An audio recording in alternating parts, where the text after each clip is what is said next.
naman, punta tayo dito sa Narbacan Farmers Market nila. Aba, ang sosyal, 'di ba? Farmers Market ay taray talaga nito.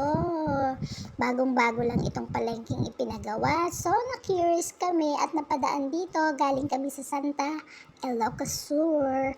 At eto nga, tingin-tingin lang kung anong meron. Naalala niyo ba yan? Yung nagbebenta na may kalabaw tapos may maraming paninda pero hindi na kalabaw ata ginagamit.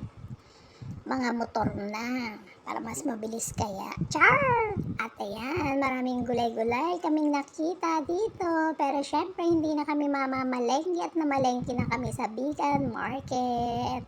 O, diba? Social pa dyan. May mga manicure, pedicure, etc.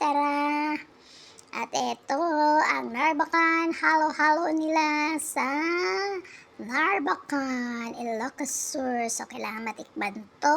Meron itong mga melon, local melon nila, papaya, sago, gulaman, mais, at leche plan, at iba pa. So far, so good. Okay naman siya. Masarap naman. Kaya lang walang ice cream. So, ayos na yan.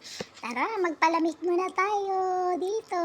Ikot-ikot. At mag-video-video tayo dito dahil sobrang ganda ng kanilang exterior, ng kanilang farmers market. Dito pala, kaya tinawag na farmers market ay para sa mga magsasaka ng tobacco. Yes, tobacco. Ang daming tobacco dito sa Narbacan. Sa buong Ilocos Sur din, syempre. Buong Ilocos region pala. Ayan. Pinaparangalan ang mga magsasaka. Dahil yan ang pangunahin nilang pangkabuhayan noon. At hanggang ngayon din naman, di ba?